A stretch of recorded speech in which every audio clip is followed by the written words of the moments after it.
Big tech companies try to control what you see online, of course, but they also try to control what you don't see. A new report, a shocking one from Breitbart, exposes the existence of a Google blacklist for, quote, controversial YouTube queries, questions you ask on YouTube trying to find videos.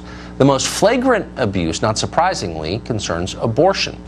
After receiving a complaint from a political activist posing as a reporter at Slate.com, there are a lot of those, Google intervened to bury pro-life videos on YouTube and replace them in search with pro-abortion videos. For example, videos by abortionist turned pro-life activist Anthony Ledevino were buried, displaced by pro-abortion content from BuzzFeed and CNN. Well, in a statement, YouTube denied doing anything wrong and said any shifts were purely due to their algorithms, which of course are controlled by people.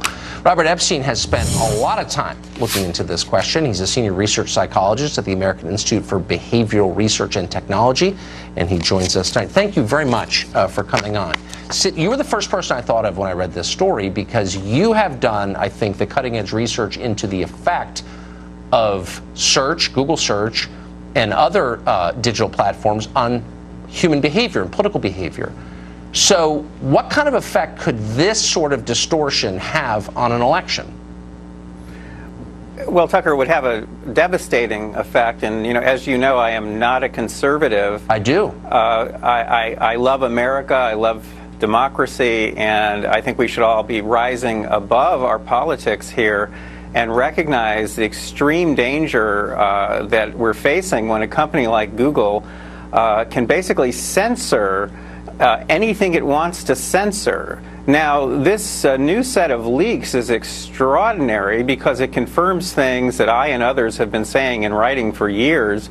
It confirms, number one, that individual employees at Google have the power to manually remove material, remove content that we see, and they do so often with political ends.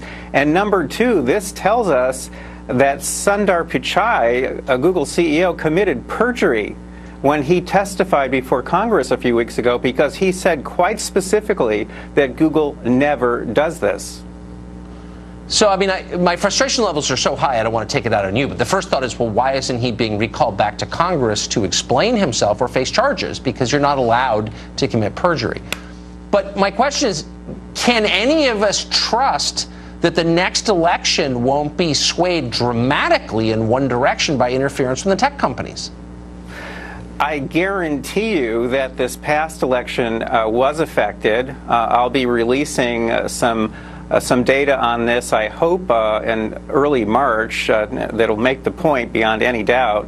I also just published a piece in which I showed that just one manipulation on Google's part on Election Day, their Go Vote reminder, that one reminder, that Go Vote reminder, shifted between 800,000 and 4.6 million votes to Democratic candidates on Election Day in 2018.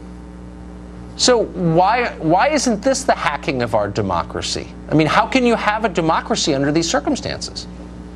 Well, democracy is a kind of illusion at this point because we have let these companies, Google more than any other, go completely wild. There are no rules, no regulations, no laws that restrict anything they do.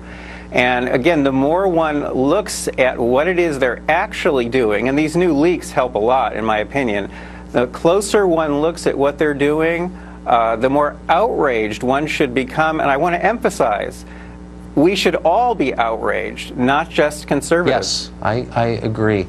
I hope that what you just said pings around the internet unimpeded and winds up in the inbox of every member of Congress on both sides. Robert, thank you very much. My pleasure, always.